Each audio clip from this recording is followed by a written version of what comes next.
Hello friends, नमस्कार। मैं doctor Jitendra Sharma.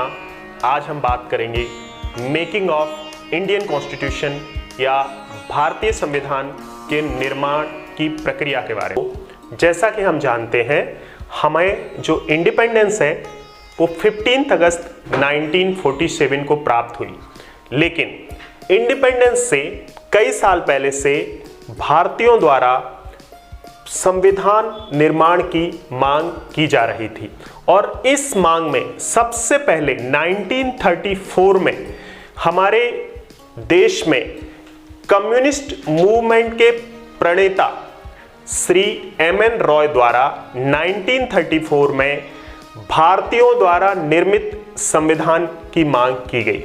फिर 1935 में इंडियन नेशनल कांग्रेस द्वारा भी भारत में संविधान निर्माण की मांग की गई।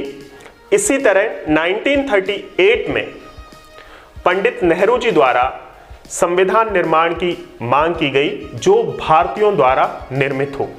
दोस्तों, जब ब्रिटिश गवर्नमेंट थी तो 1946 में ब्रिटिश गवर्नमेंट ने भारत में कैबिनेट मिशन प्लान भेजा और इस कैबिनेट मिशन की रिकमेंडेशन पर कॉन्स्टिट्यूएंट असेंबली का निर्माण किया गया।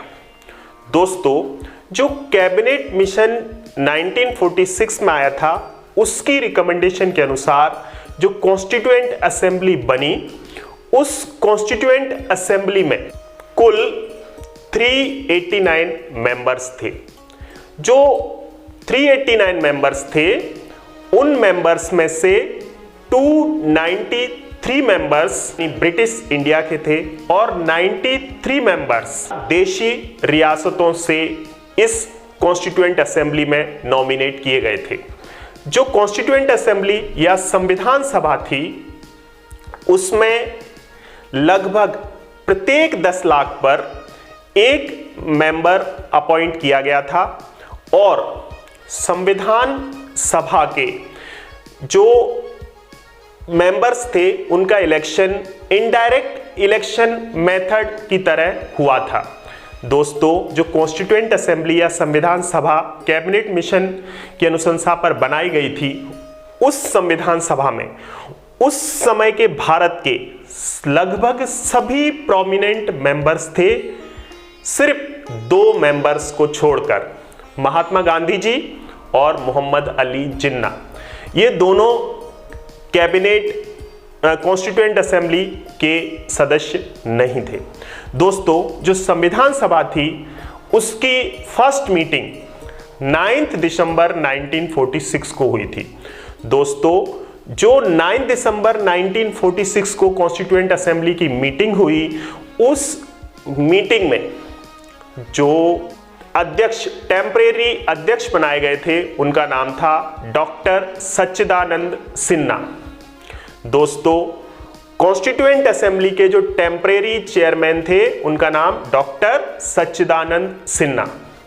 दोस्तों, हमें 9 दिसंबर 1946 के बाद जो नेक्स्ट इंपॉर्टेंट डेट है, दैट इज 11 दिसंबर 1946। जो 11 दिसंबर 1946 को कॉन्स्टिट्यूएंट असेंबली की मीटिंग हुई, तो उसमें कॉन्स्टिट्यूएंट असेंबली या संविधान सभा के अध्यक्ष का निर्वाचन हुआ और कॉन्स्टिट्यूएंट असेंबली के अध्यक्ष बने डॉक्टर राजेंद्र प्रसाद। दोस्तों, संविधान सभा के जो अध्यक्ष थे वो डॉक्टर राजेंद्र प्रसाद और इसी संविधान सभा के जो उपाध्यक्ष बने वो थे H.C. मुखर्जी। श्री H.C. मुखर्जी को कॉन्स्टिट्यूएंट असेंबली का उपाध्यक्ष चुना गया।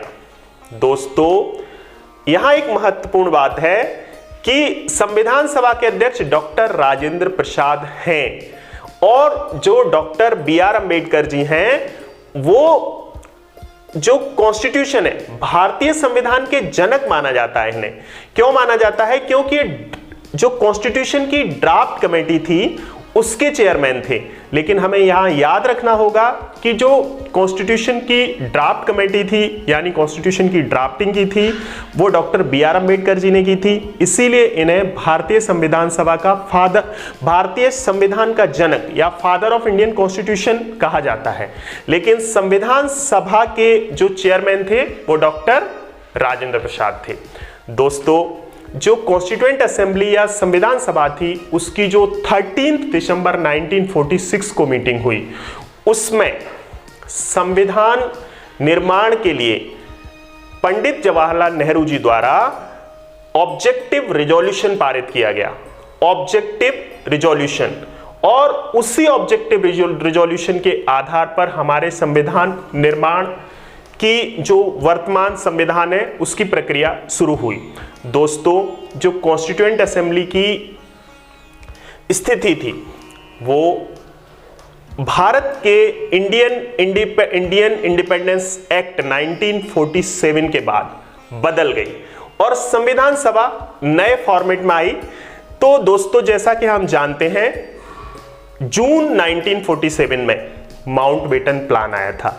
तो माउंटबेटन प्लान में यह निर्धारित हुआ, यह डिसाइड किया गया कि जो तत्समय का भारत था उसके दो पार्ट हो जाएंगे, भारत और पाकिस्तान।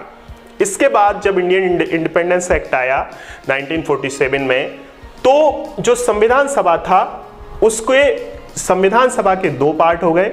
जो एक संविधान सभा का पार्ट स्पेशली जो मुस्लिम लीग के सदस्य थे, उन्होंने संविधान सभा को अलग कर दिए गए, और जो संविधान सभा के मेंबर्स थे उनकी संख्या अब 299 रह गई। तो दोस्तों, जब संविधान सभा का निर्माण 1946 में हुआ था, तब कॉन्स्टिट्यूएंट असेंबली के जो मेंबर्स का नंबर था वो था 389, लेकिन इंडियन इंडिपेंडेंस एक्ट के बाद इनका नंबर रह गया 299। दोस्तों, ये 299 मेंबर्स थे, इनमें से 229 मेंबर्स ब्रिटिश इंडिया के थे और 70 मेंबर्स प्रिंसली स्टेट्स के थे।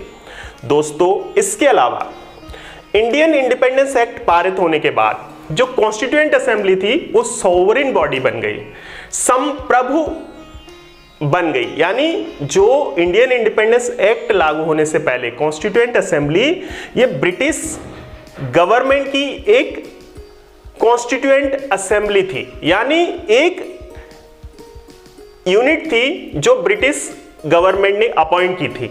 लेकिन जब इंडियन इंडिपेंडेंस एक्ट 1947 लागू हो गया, तो अब ये संप्रभु संविधान सभा बन गई और सोवरेन डिसीजन ले सकती थी। इसके अलावा एक और महत्वपूर्ण परिवर्तन हुआ कि जो संविधान सभा थी, जो 15 अगस्त 1947 के बाद दो रोल प्ले करने लगी, एक हमारे पार्लियामेंट के रूप में और दूसरी संविधान सभा के रूप में।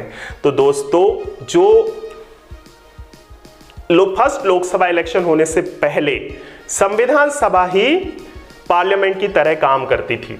तो जब संविधान सभा संसद की तरह कार्य करती थी, तो उस समय उसकी अध्यक्षता करते थे GV मावलंकर, श्री गणेश वासुदेव मावलंकर। तो दोस्तों, यहां इंपॉर्टेंट पॉइंट है कि संविधान सभा ने इंडियन इंडिपेंडेंस एक्ट के बाद दो तरह से रोल करना शुरू किया, हमारी संसद के रूप में भी और संविधान सभा के निर्माण में भी। दोस्तों, जो हमारी संविधान सभा है, इसने कॉन्स्टिट्यूशन मेकिंग के साथ साथ कुछ अन्य महत्वपूर्ण निर्णय भी लिए।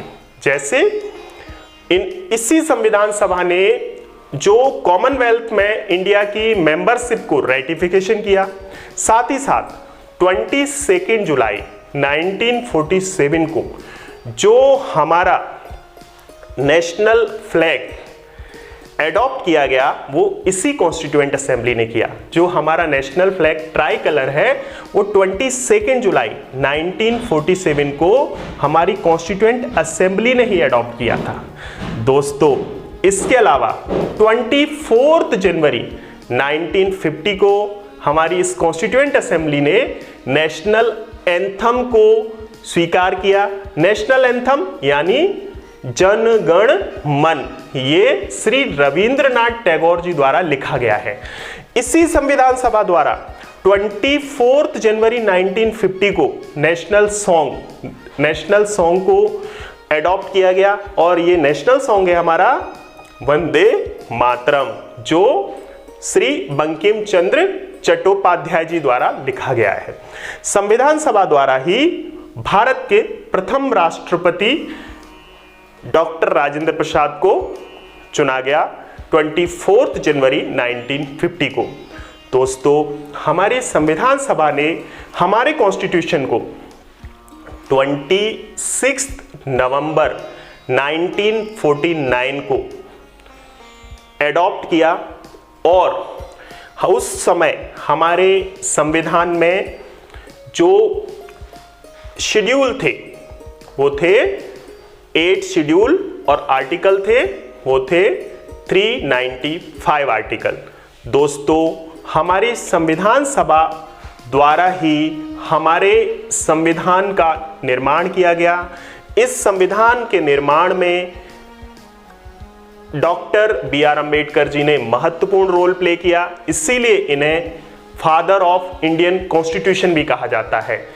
यहां पर दोस्तों एक महत्वपूर्ण बिंदु है कि डॉक्टर बी.एन. राव संविधान सभा के एडवाइजर के रूप में काम किए और दोस्तों इसी संविधान सभा के बनाए हुए संविधान से हमारा देश आज गवर्न होता है। तो दोस्तों, ये है संविधान सभा के बारे में बेसिक जानकारी। Thank you.